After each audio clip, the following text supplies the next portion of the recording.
श्री गुरुभ्यो नमः। हरिः ओम्। सर्वतन्त्र स्वतन्त्राय सदात्माद्वैत वेदिने श्रीमते शंकरार्याय वेदांत गुरवे नमः। सर्वचैतन्य रूपां तां आद्यां विद्यां च धीमहि बुद्धिं यानः प्रचोदयात्।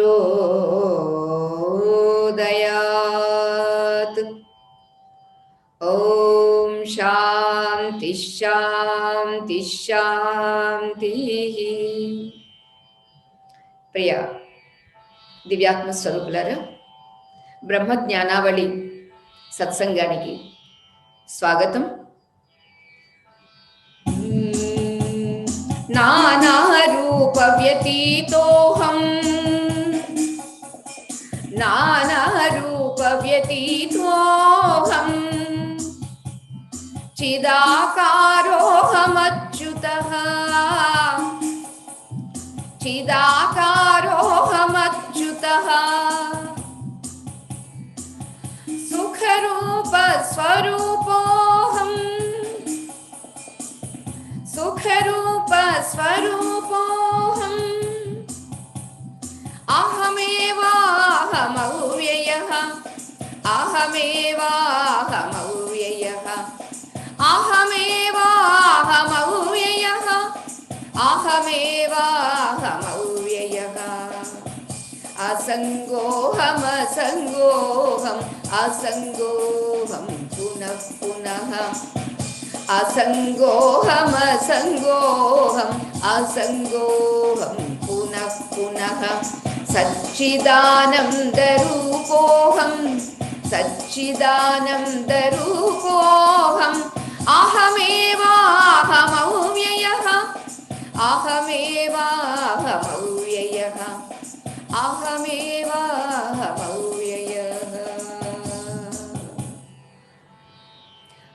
అహం ఏవ అహం అవ్యయః అసంగరూపః అహం అని జగద్గురు శంకర భగవత్పాదుల వారు తెలియచేస్తూ ఉన్నారు.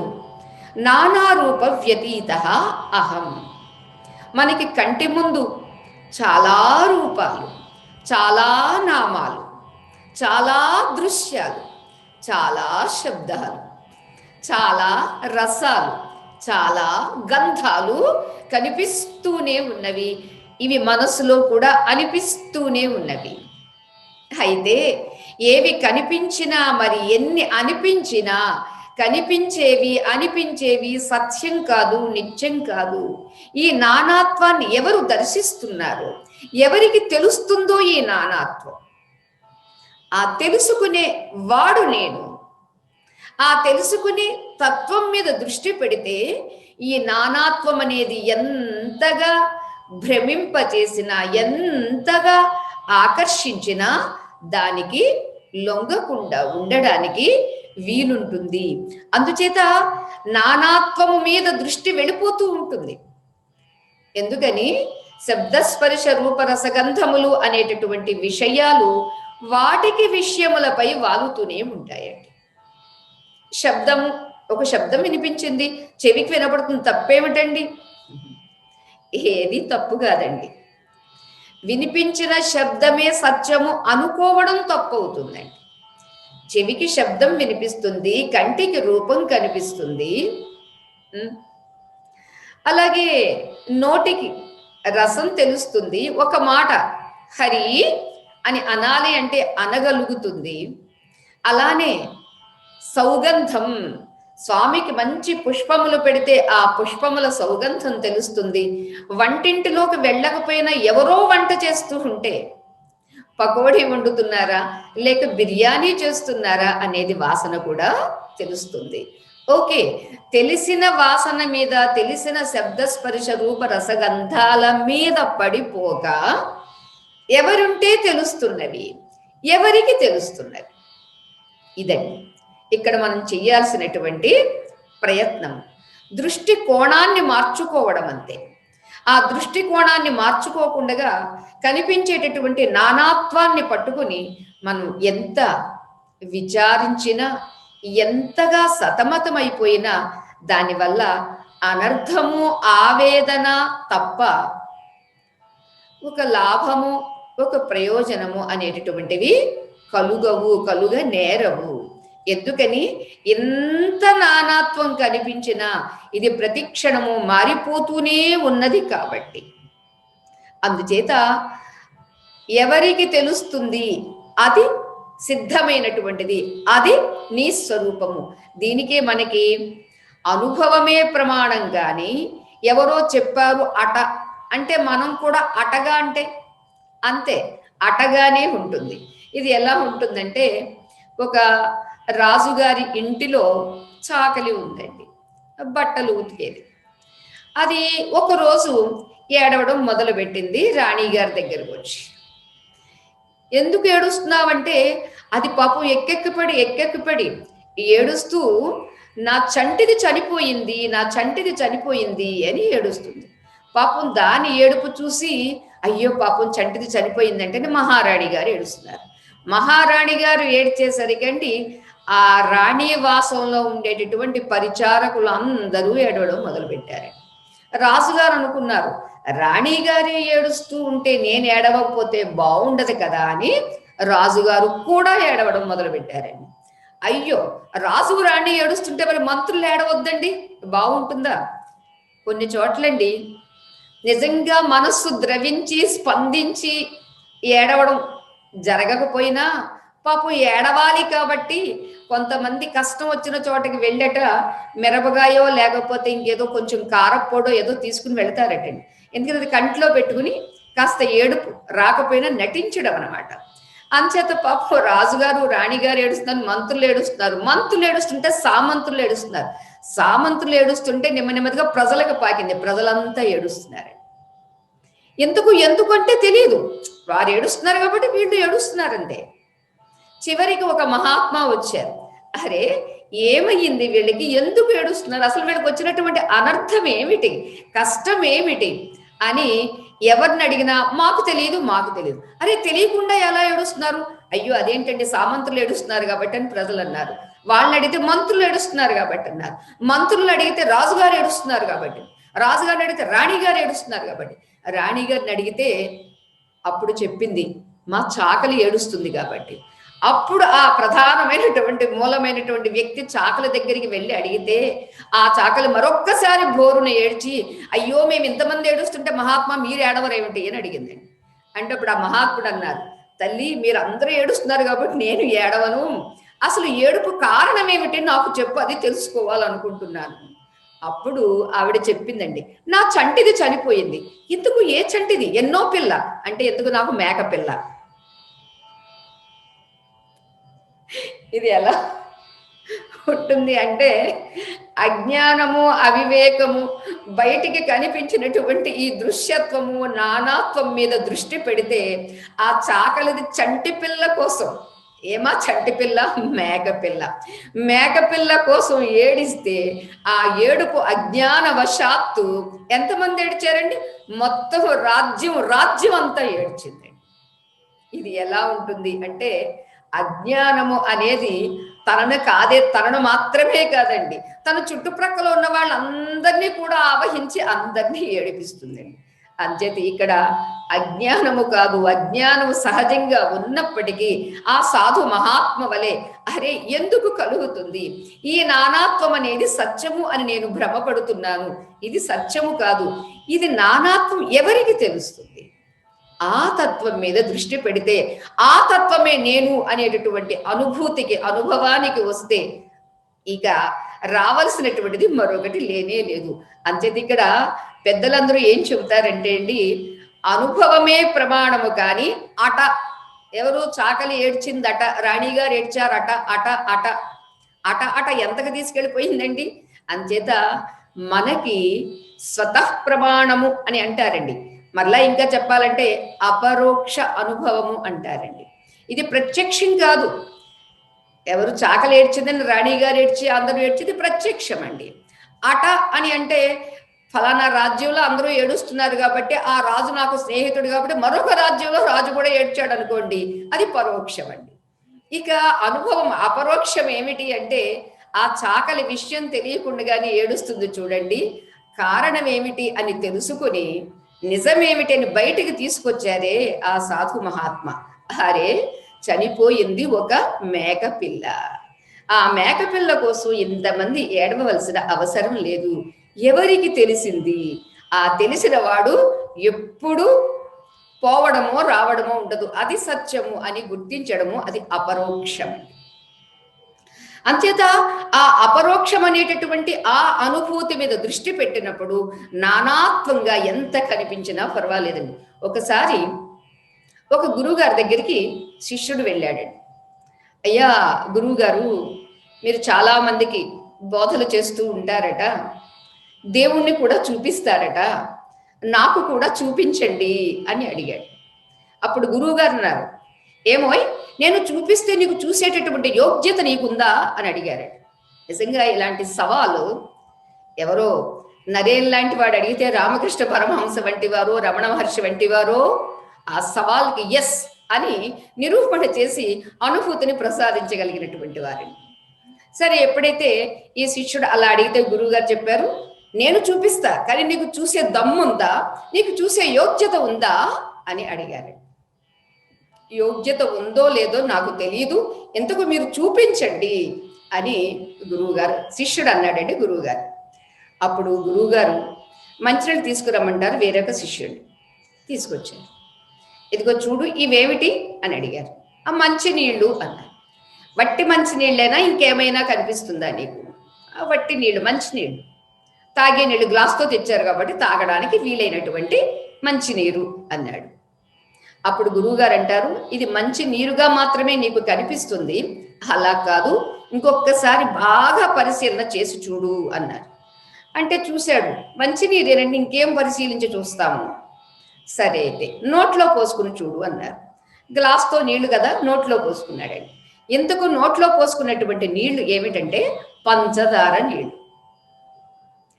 అవి ముందుగా చూస్తే వట్టి నీళ్లుగానే కనిపించింది, తీరా తాగిన తర్వాత తెలిసింది పంచదార నీళ్లు అని. అప్పుడు గురువుగారు చెబుతారు, ఇవి పంచదార నీళ్లు అని నీకు చూపించినప్పుడు నీవు ఏం చెప్పావు? పంచదార నీళ్లు కాకుండా నీళ్లు అని మాత్రమే చెప్పావు. ఎప్పుడు నీకు తెలిసింది? ఎప్పుడు నీకు అది ఏ నీళ్లు అని నీకు అనుభవం అయ్యింది?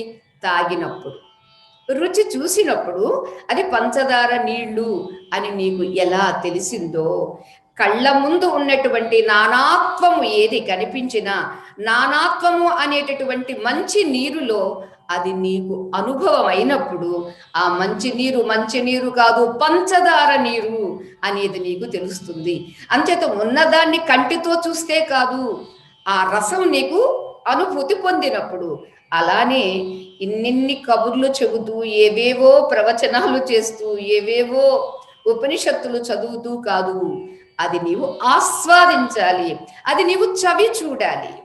చవి రుచి చూసినప్పుడు అది ఎలా పంచదార నీళ్లు అనేటటువంటి శిష్యుడికి తెలిసిందో తెలియచేశారో, అలానే నానా రూపములకు అతీతమైనటువంటిది వేరైనటువంటి తత్వమే నా తత్వము, నేనే ఆ తత్వము అనేది గుర్తించడానికి వీలుంటుంది అని గురువుగారు చెప్పారండి.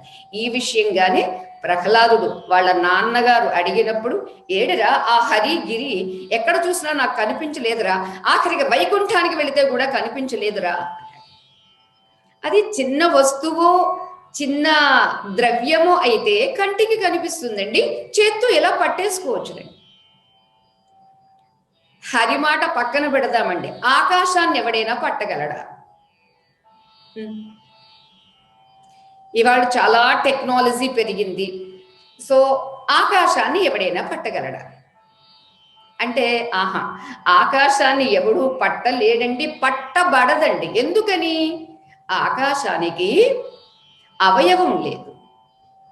మరి ఆకాశం ఉంది అని చెప్పడానికి గల కారణం శబ్దైక గుణం ఆకాశం. శబ్దాన్ని బట్టి ఇది ఆకాశము అని చెబుతున్నామే తప్ప వాస్తవానికి అది ఒక స్పర్శకు చల్లగా ఉందా, వేడిగా ఉందా, లేదా దానికి ఒక ఆకృతిగా ఉందా, లేదా అది తీయగా ఉందా, పుల్లగా ఉందా, ఇది బాగా కమ్మన వాసన వస్తుందా, లేకపోతే ఏం వాసన వస్తుంది అనేటటువంటిది ఏమీ అది అనుభవానికి రాదు. ఎలా అనుభవానికి వస్తుంది? కేవలం శబ్దైక గుణం ఆకాశం. శబ్దం వల్ల మాత్రమే ఇది ఆకాశం. చేత ఆకాశము అవయవము లేదు కాబట్టి అది ఎవరి చేత పట్టుబడదు. ఆకాశమే పట్టుబడకపోతే ఈ ఆకాశానికి ఆధారమైనటువంటి శ్రీమన్నారాయణుడు, ఏ శ్రీమన్నారాయణుని యొక్క తత్వము విశ్వాత్మకంగా ఉందో, విశ్వేశ్వరుడిగా ఉందో, ఆ విశ్వాత్మ అన్నప్పుడు ప్రతి ఒక్కరి ఒక్క ఆత్మగా ఉన్నది అదే అని గుర్తించినప్పుడు అది ఎలా పట్టుబడుతుంది? హిరణ్యకశిపుడు వెళ్ళినా పట్టుబడదు, మరి ఏ రావణాసురుడు వెళ్ళినా కూడా పట్టుబడదు. కానీ పట్టుబడదు, కానీ గుట్టుగా నీవే, నీలోనే ఉంది అని గుర్తించడానికి వీలైనటువంటి తత్వము. అంచేది ఇక్కడ స్వానుభవాన్ని చూసుకోవాలే తప్ప కేవలం అటగా కానే కాదు. ఇక్కడ మనం ఆలోచిస్తేనండి, ఒకసారి ముల్లా నజీరుద్దీన్ అనేటటువంటి వాడు ఉన్నాడండి. ఆయన మీద చాలా జోక్స్ చెప్తూ ఉంటారు. ఆయన దగ్గర ఒక గాడిద ఉందండి. నజీరుద్దీన్ స్నేహితుడు ఒక ఆయన వెళ్ళి, నేను ఇవాళ పట్నానికి వెళ్ళాలనుకుంటున్నాను, నీ గాడిద నాకు కావాలి. ఎందుకంటే ఆ కాలంలో ఇవాళ బైక్స్ ఎలా 2 వీలర్ వాడుకుంటున్నామో ఆ కాలంలో గాడిదలను అలా ఉపయోగించుకునేవారట. అంచేత అడిగితే అప్పుడు ఆయన అన్నాడు, అయ్యో నువ్వు ఇప్పుడు అడిగావు, ప్రొద్దుటే ఇంకొక స్నేహితుడు వస్తే ఇచ్చేసాను అని నజీరుద్దీన్ అంటున్నాడు. అంటే ఎంతలో గాడిద ఓనర్ పెట్టిందండి. ఇక్కడ నేను ఉన్నాను అని గాడిద ఓనర్ పెట్టిందండి. అప్పుడు నజీరుద్దీన్ దగ్గరకు వచ్చి నా స్నేహితుడు అంటాడు, అదేమిటి నువ్వు లేదంటున్నావు, అదిగో నీ గాడిద ఉంది కదా, అరుస్తుంది కదా అని ఇతను అన్నాడండి. అంటే నజీరుద్దీన్ అంటాడు, అరుస్తుంది అయినంత మాత్రాన నా మాట నీకు ముఖ్యమా, దాని మాట ముఖ్యమా అని అడిగాడండి. ఇప్పుడు మీరు ఏమంటారండి? నజీరుద్దీన్ మాట ముఖ్యమా, గాడిద ఓనర్ పెట్టడం ముఖ్యమా, ఏది నువ్వు ప్రధానంగా తీసుకోవాలి అని అంటే, వాస్తవానికి ఉన్న గాడిదని ఆయన లేదు అని అబద్ధం ఆడాడు అనేది మనకి సుస్పష్టమైపోతుందండి.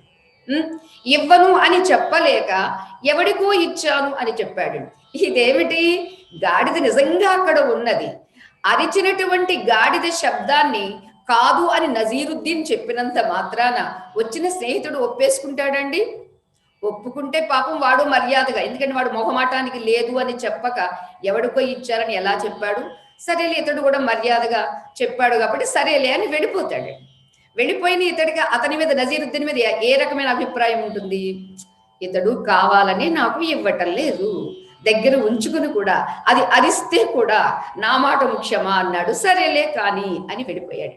ఇది ఎలాంటిది అంటే, అక్కడ ఒక ప్రక్క గాడిద నేను ఉన్నాను అనేటటువంటి శబ్దం ఎలా చేస్తుందో, ఇక్కడ మనకి ప్రతి దానిలో, ప్రతి విషయంలో నేను నేను అనేటటువంటి ఆత్మస్ఫురణ జరుగుతూనే ఉందండి.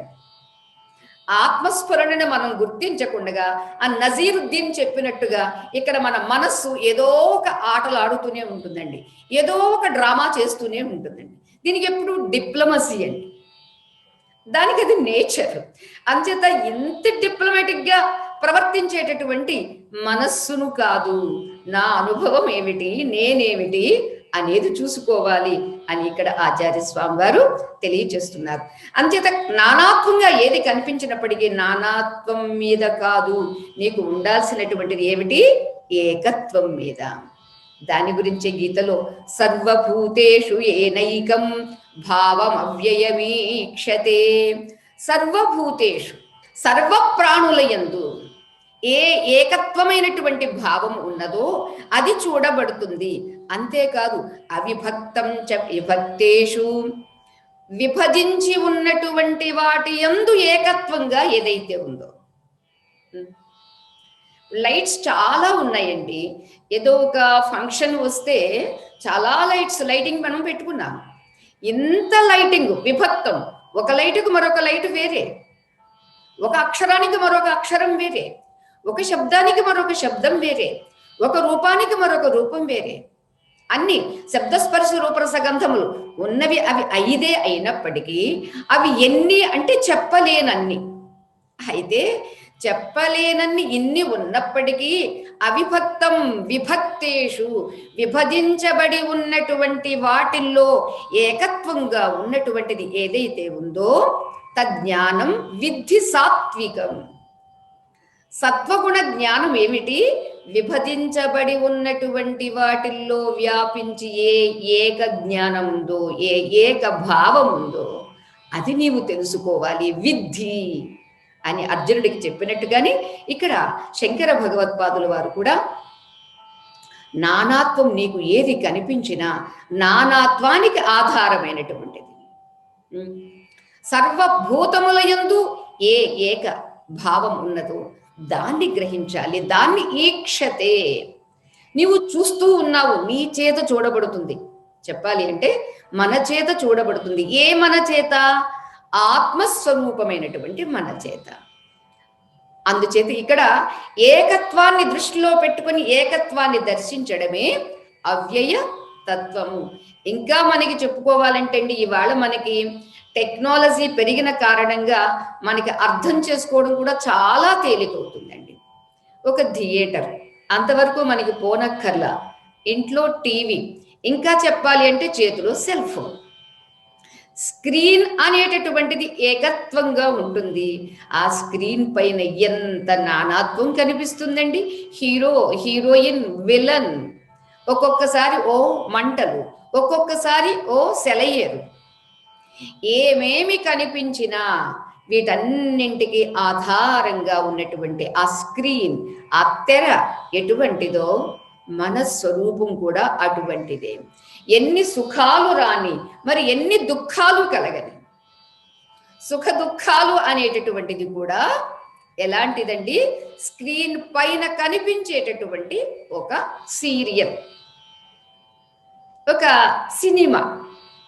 అంచేత మన జీవితము ఒక సినిమా, ఇతరుల జీవితాలు ఎన్నో సినిమాలు. ఒకే సీరియల్లో ఎంతమందితో కాంటాక్ట్స్ ఉంటాయండి, ఎంతమంది పాత్రలు ఉంటాయండి దానిలో. అలానే ఈ లోకం అనేటటువంటిది ఏదో చిన్నప్పుడు జగన్నాటక సూత్రధారి ఆ పరమాత్మే అని తెలియండి అనేది చిన్నప్పుడు ఎప్పుడు సినిమా పాటే కావచ్చు, మన పెద్దవాళ్ళందరూ పాడేవాళ్ళండి. అంచేత ఇక్కడ సూత్రధారి ఆత్మస్వరూపం అయితే ఈ జగత్తు అనేటటువంటిది ఒక వేదిక అయితే ఆ వేదిక మీద ఎంతమంది తమ తమ పోర్షన్స్ చేస్తున్నారండి. ఏ పోర్షన్ చేసినా పోర్షన్ చేసేవాడు ఎవడో అతన్ని ఎవ్వడు మర్చిపోడు, మర్చిపోలేదు కూడా.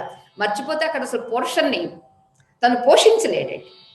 అంచేత ఇక్కడ మనకి ఒక టీవీ లేదా ఒక సెల్ ఫోన్ లేదా ఒక థియేటర్లో ఉన్నటువంటి స్క్రీన్ గుర్తు తెచ్చుకుంటే స్క్రీన్ వంటిది మన స్వరూపం. దాని మీద ఎన్నెన్ని గడిచినా ఎన్నెన్ని ఏమేమి జరిగినప్పటికీ ఉన్నది అదే తత్వం. ఇక్కడ అక్కడ స్క్రీన్ అయితే ఇక్కడ ఏమిటండి? చిదాకారం, చిత్ ఆకారము, చైతన్యమే రూపం. మనం ఇది రూపము అనుకుంటున్నామండి. ఆహాహా, చైతన్యం మీద కనిపించేటటువంటి ఇది ఒక చిన్న రూపం. ఉన్న రూపం ఏమిటి? ఇది చిన్న రూపం అయితే ఉన్న రూపం ఏమిటంటే ఆత్మస్వరూపం. అదే చిత్ స్వరూపము. చిదాకారోహం అచ్యుత. ఎన్నెన్ని జన్మలు ఎత్తినా మరెన్నెన్ని కర్మలు చేసినా స్థితి మాత్రం అదేనండి, అచ్యుత స్థితి. అచ్యుత, అనంత, గోవింద అని ఎందుకు పిలవడం అండి అంటే, స్వామి నీవు అచ్యుతుడు కాబట్టి నన్ను కూడా ఆ అచ్యుతుడిగా నిలుపు అని అచ్యుత నామం అండి. అనంత నీ ఒక్కడివేనా ఏంటి స్వామి అనంతుడివి? నీవు అనంతుడివి అన్నప్పుడు నేను కూడా నీలోనే ఉన్నాను, నేను కూడా నీవుగానే ఉన్నాను, అంచేత నేను అనంతుణ్ణే కదా. చెప్పుకున్నామే, నమాం కర్మాణి లింపంతి నమే కర్మ ఫలే స్పృహ ఇది మాం యోభిజానాతి కర్మ భిన్న సబధ్యతే. పరమాత్మను ఏ కర్మలు ఏ ఫలములు స్పృశించవట. ఎందుకనవి స్పృశించట్లేదు? స్వామి స్పృశించడు కాబట్టి. కానీ మనల్నండి ఏ చిన్న కర్మ చేసినా మనం స్పృశించడం ఏమిటి? గట్టిగా పట్టుకుంటామండి, గట్టిగా పట్టుకుంటాం. ఇది ఎవరు చేశారు? నేను చేశానండి. మీకు తెలీదా? ఎలా చేశానండి? బాగా చేశానండి. మీరేం మాట్లాడరేమిటండి? ఒక సాధు మహాత్మ ఒక గృహస్థు ఇంటికి వెళ్ళారండి. సరే, ఆ గృహిణి చాలా చక్కగా మహాత్ముడు వచ్చారు అని చక్కగా వెండి పళ్ళెంలో, వెండి గ్లాసు, వెండి కప్పులో పాయసం పోసి చక్కగా అన్ని రకరకాలు పంచభక్ష్య పరమాన్నాలు వండి పెట్టిందండి. అన్ని పెట్టిన తర్వాత ఆయన మాట్లాడకుండా తిన్నారండి. సరేలే, మహాత్ముడు భోజనం చేసేటప్పుడు మౌనాన్ని పాటిస్తారు కదా, సరే కానీలే అనుకుందండి పాపం ఆవిడ. భోజనం చేసిన తర్వాత కూడా ఆయన ఏమి నోరు విప్పలేదు. అయ్యా, పదార్థాలు ఎలా ఉన్నవి, బాగున్నవా అన్నారండి. ఆహా అలాగా అమ్మా అన్నారు. ఏంటి ఆహా అలాగమ్మా అంటున్నారు? అయ్యా, మీరు తిన్న పదార్థాలు నేను తిన్నానా అని అడిగారు. ఇది ఇంకా బాగుంది. శుభ్రంగా పెట్టినవన్నీ తినేసి నేను తిన్నానా అంటే ఇంక ఇవిడ ఏమైపోవాలండి? ఇవిడ అనుకుంది, నాకు మెంటలా వారికి మెంటలా? పెట్టినవన్నీ శుభ్రంగా తిన్నారు, సరే అప్పుడు మాట్లాడలేదు, ఇప్పుడు కనీసం తిన్న తర్వాతన్నా బాగున్నవని చెప్పాలి, పోని చెప్పలేదు. నేను అడిగాను నోరు తెచ్చి, అయ్యా ఎలా ఉన్నవి అని. తిన్నవా ఏమిటి, ఎవరు అని అడుగుతాడేంటి ఈయన అని అనుకుందండి ఆవిడ. అప్పుడు ఆవిడ కూర్చోబెట్టి, అమ్మా నీవు ఎన్ని చేసినా ఇక్కడ నేను ఉండి తింటున్నాను, నాకు ఇన్ని పదార్థాలు పెట్టారు అనేటటువంటి ఈ నానాత్వ పదార్థాల మీద ధ్యాస లేదు తల్లి. మరి ఎక్కడ ఉంది?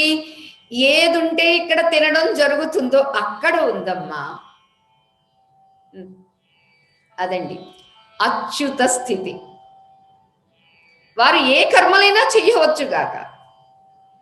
ఆవిడ నా కోసం ఇన్ని పదార్థాలు చేసింది, ఎందుకంటే మెచ్చుకోకపోతే బాగుండదు, మరలా వెళ్ళినప్పుడు అన్ని పదార్థాలు చేసి పెట్టరేమోనని. అబ్బా చాలా బాగా చేశారండి, చాలా బాగున్నవండి అని అభినందించక తప్పదని అభినందించారనుకోండి, అక్కడ తిన్నవాడికి స్పృహ ఉంది, అంటే స్పర్శ ఉంది, చేసిన వాళ్ళకి ఎలాగో ఉంది. చేసిన వాళ్ళకు ఉండడం తప్పు కాదండి. ఒక సాధు మహాత్మగా ఉన్నటువంటి వాడికి ఆ స్పృహ లేకుండగా, అంటే ఆ స్పర్శ లేకుండగా ఆవిడ ఏమేం చేశారు, పాయసంలో జీడిపప్పు వేశారా లేక ఇంక వేరే వేరే ఏమేం వేశారు అనేటటువంటి ఆ స్ఫురణ లేకుండగా కేవల స్ఫురణ ఏమిటండి? ఆత్మాహం కేవలోహం అనేటటువంటి ఆత్మస్ఫురణలో ఉన్న కారణంగా ఇవేవి ఆయనకి తెలియలేదు. అప్పుడు చెప్పారు, అంచేతమ్మ నా ధ్యాస ఇక్కడ లేదు తల్లి, నా ధ్యాస నా మీద ఉంది అన్నారు. అంటే ఆవిడికి అది కూడా అర్థం కాలేదండి. నా ధ్యాస నా మీద అంటే తిన్నవాడి మీద ఉండాలి కదండి. అంటే ఆయన చెప్పింది కూడా ఎంత వాస్తవం అండి. నా ధ్యాస నా మీద అంటే తిండి మీద కాదు, పదార్థాల మీద కాదు, ఎవరుంటే తినడం జరిగిందో అటువంటి నా మీద నా ధ్యాస ఉంది. అది ఎంత సత్యము? మరి ఈవిడికి ఎలా అర్థమవుతుంది? తింటున్న నా మీద ఈ శరీరం ఉంది, శరీరం వచ్చింది కాబట్టి కదండి పెట్టాను, ఆత్మగా ఎవరో పెట్టరు కదా. శరీరంగా వచ్చారు, శరీరానికి పెట్టాను, శరీరానికి పెట్టాను కూడా అనుకోదండి పాపం. సాధు మహాత్మ వచ్చారు పెట్టాము అని అనుకుంటారు కదా ఏ గృహిణి అయినప్పటికీ.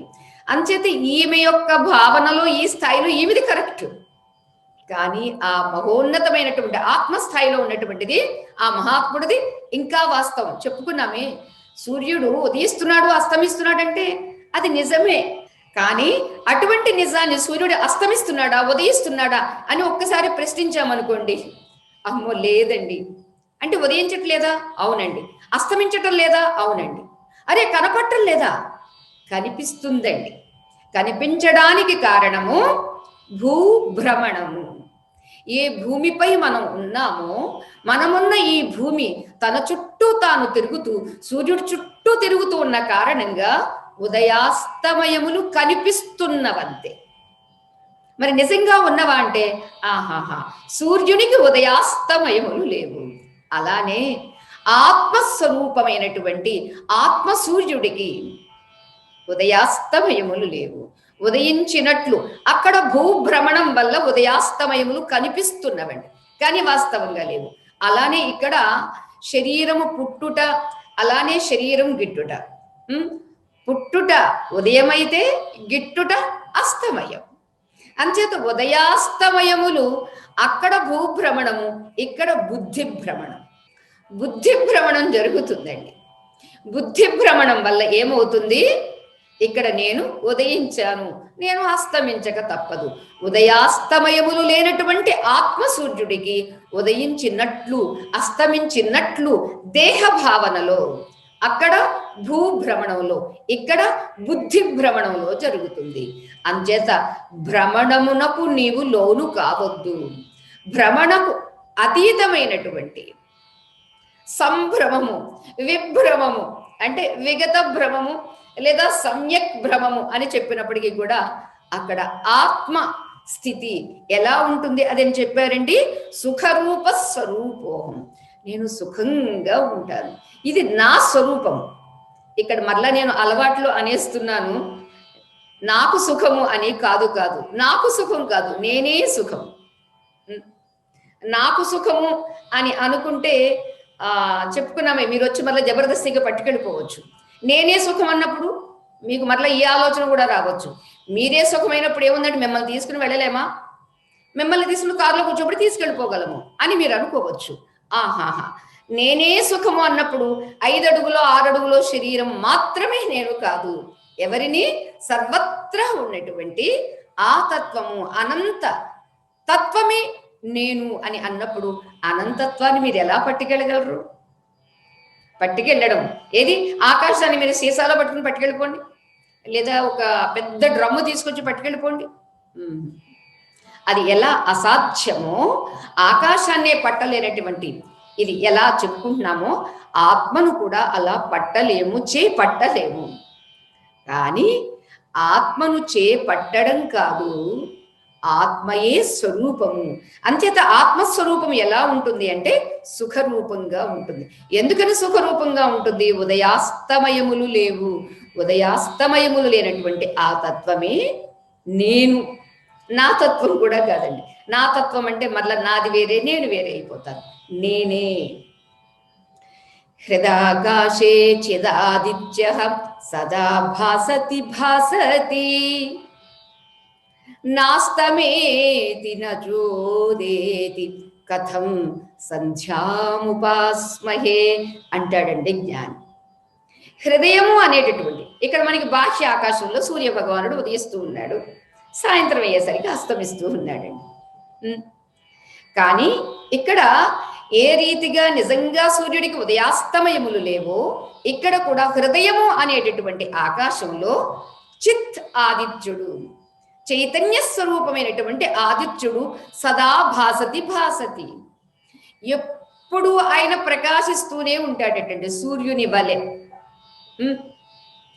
సూర్యుడు ఎప్పుడూ ప్రకాశిస్తూనే ఉన్నాడు అనేటటువంటిది విజ్ఞానికి తెలుస్తుందండి, సామాన్యమైనటువంటి ఈ కంటికి మనకి తెలియదు.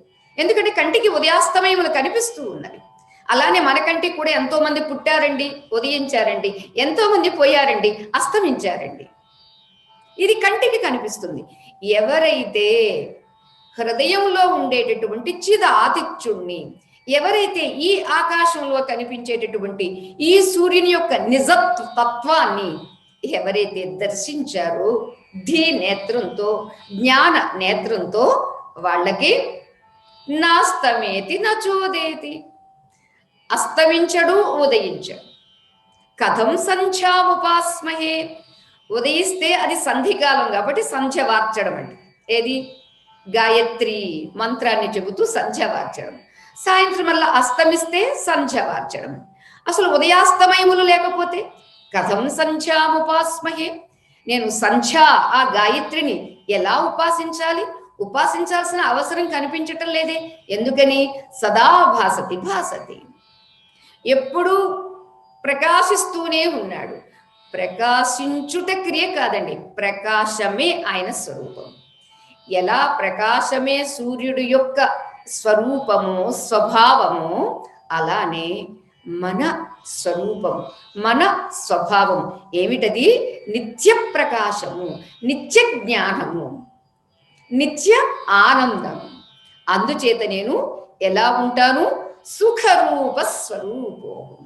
నేను సుఖంగా ఉండేటటువంటి స్వరూపమే తప్ప ఎప్పుడూ కూడా దుఃఖము అనేటటువంటిది లేదు. ఆచార్య స్వామి వారు చెప్పారని మీరు చెప్పేస్తూ ఉన్నారు. దుఃఖం లేకపోవడం ఏమిటండి?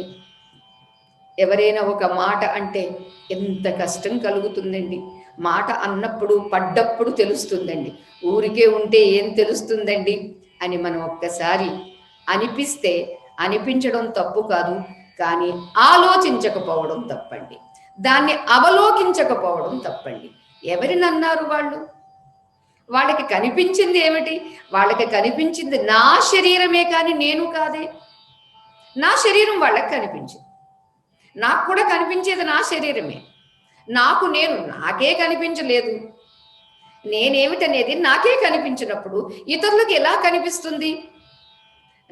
నేను కనిపించినప్పుడు నేనేం చేస్తున్నాను? అద్దంలో చూసుకుంటున్నానండి. అద్దంలో చూసుకున్నప్పుడు బొట్టు ఉందా, చెరిగిందా, జుట్టు రేగిందా అని చూసుకుని ఎలా సవరించుకుంటున్నాను, శాస్త్రము, వేదము, శృతి లేదా ఉపనిషత్తులు అనేటటువంటి అద్దంలో చూసుకుని నేను ఎలా ఉన్నాను అని చెబుతుంది. నిజమే కదూ అని అనుభూతి చెందడం, ఆనందించడం. అద్దం కనిపించినప్పుడు ఎందుకు సడన్ బ్రేక్ వేస్తారండి? అందరూ వేస్తాము. ఎందుకని? తనను తాను చూసుకోవాలి. అలానే శాస్త్రం మన గురించి తెలియచేస్తుంది కాబట్టి శాస్త్రం అనే అద్దంలో చూసుకుని, అవును నేను సుఖస్వరూపాన్ని, ఇది శాశ్వతంగా సత్యంగా నిత్యంగా ఉండేదే తప్ప తాత్కాలికం కాదు. ఈ తాత్కాలికమైనటువంటి దుఃఖం ఎందుకు వస్తుంది? శరీరం మీద వాలడం వల్ల వస్తుంది. పరిమితంగా ఉన్నదాన్ని పట్టుకోవడం వల్ల వస్తుంది. అంచేత ఏది పట్టుకోవడం కాదు, పట్టు అంతా విడిచిపెట్టి చూస్తే రమణ మహర్షి అంటారండి, చుమ్మా అంటే ఓరక ఉండు. తమిళ భాషలో చుమ్మా, ఓరకుండు. ఏదేది కనిపించని ఓరకనే ఉండడం అనేది అభ్యాసం చెయ్యడమే ఇక్కడ మనకి ప్రధానంగా తెలియచేస్తున్నారండి. ఎందుకంటే మనకి ఆ సిద్ధస్థితి ఇంకా కలగలేదు కాబట్టి అభ్యాసం చెయ్యడం అనేది చాలా అవసరం. అభ్యాసం అంటే మరలా ఏదో కుస్తీ, ఏదో పట్టుకోవాలండి, పూజ చేయాలండి, ధ్యానం చేయాలండి, ఆహాహా ఏమీ లేకుండా చుమ్మా ఊరక ఉండు. ఊరకుంటే దేవుడు అన్నారు కదా, ఊగిసలాడితే జీవుడు. ఆ ఊగిసమాని ఊరక ఉండడం అనేది మనం సమయం దొరికినప్పుడల్లా, ఏ పని చేస్తున్నప్పుడు కూడా దాన్ని మనం గుర్తు తెచ్చుకోవచ్చు. ఇక తరువాతి శ్లోకం మాయా తత్కార్య దేహాది అని అంటూ తెలియచేస్తున్నారు. అది మనం రేపు చెప్పుకోవడానికి ప్రయత్నం చేద్దాం. ఓం సహనావతు సహనౌ భునక్తు సహ వీర్యం కరవావహై.